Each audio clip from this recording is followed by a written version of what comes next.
I once believed love could endure anything, that no matter how far two people drifted, there was always a way to find each other again. I was wrong. It began months before the night Evan discovered the truth. I could feel something shifting between us, but I didn't have the courage to speak it aloud. Evan was still gentle, still patient, still the man who used to look at me like I was the only person that mattered.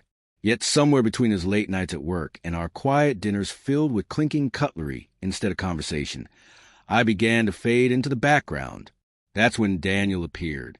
At first, it was harmless, just someone to talk to, someone who made me feel visible again. But conversations turned into coffee. Coffee turned into touches, and those touches became the one mistake I could never undo. The night Evan found out, the air felt unnaturally still.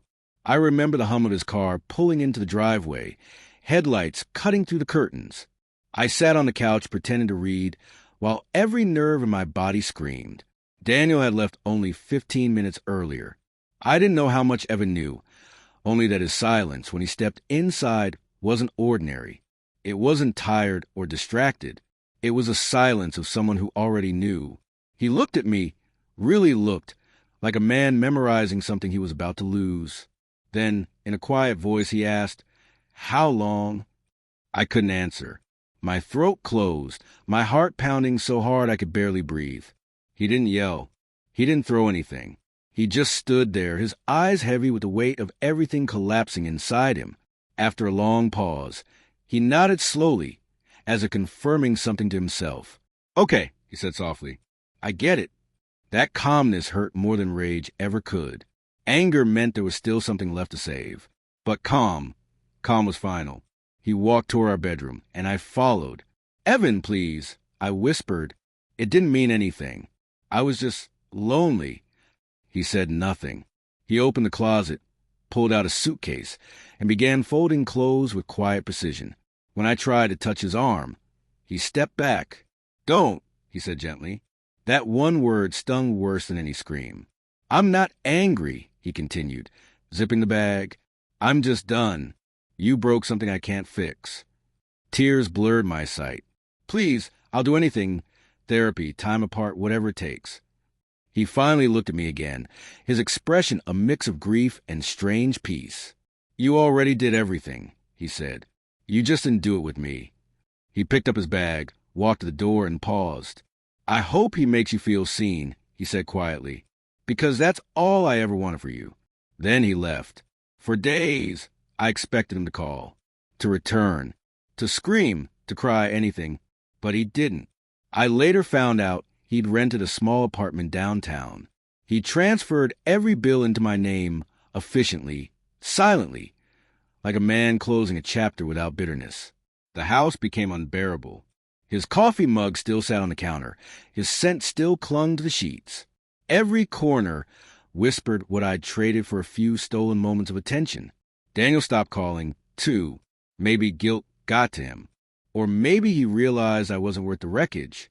Either way, his absence became another echo in the hollow space I'd made. 2 weeks later, an envelope arrived. Inside was a single sheet of paper in Evan's handwriting.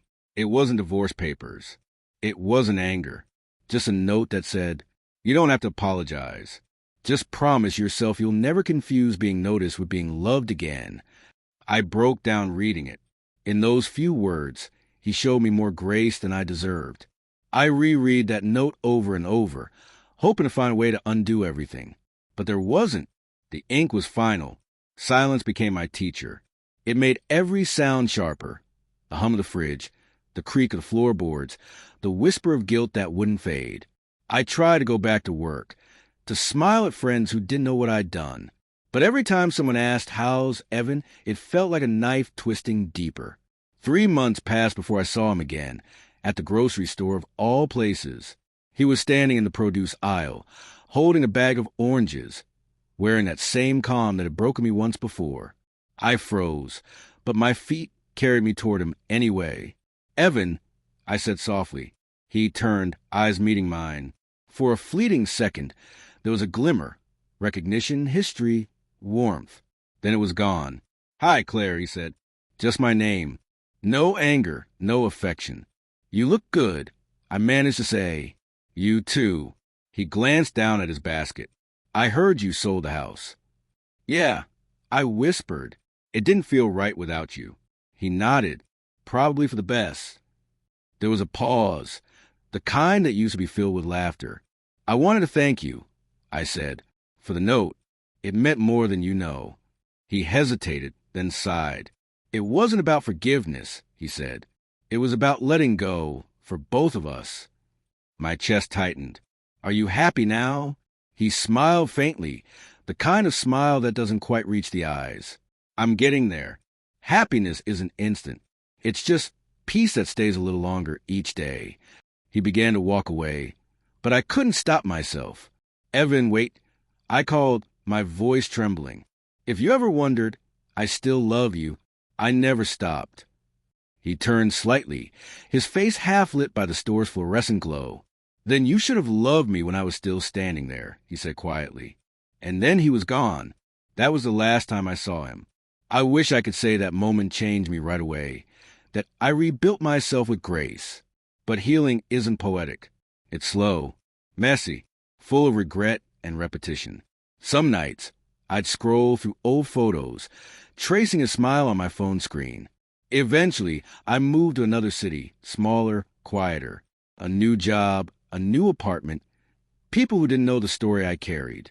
I told myself it was a fresh start, but deep down I knew I was just learning to live with the ghost of what I'd broken.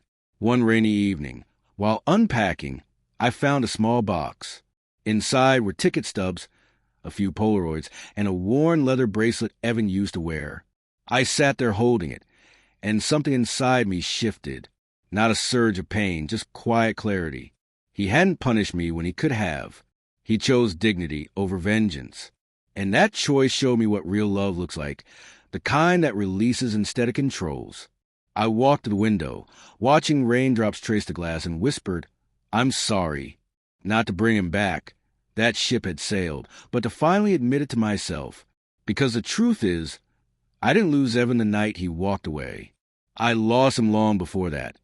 In every moment I confuse attention with affection, comfort with care, noise with love. Sometimes I still wonder where he is. Maybe he's with someone who values quiet mornings and gentle silence. Someone who doesn't need to be seen to feel loved. As for me, I live differently now. I don't chase sparks. I nurture warmth. I don't crave validation in glances or messages. I've learned that love isn't about being chosen. It's about staying present even when no one's watching. And though I'll never have Evan again, I carry something he left behind, that calm grace he showed me when I least deserved it. He caught me with another man. But what he did next, walking away without hatred, without revenge, that's what shattered my heart.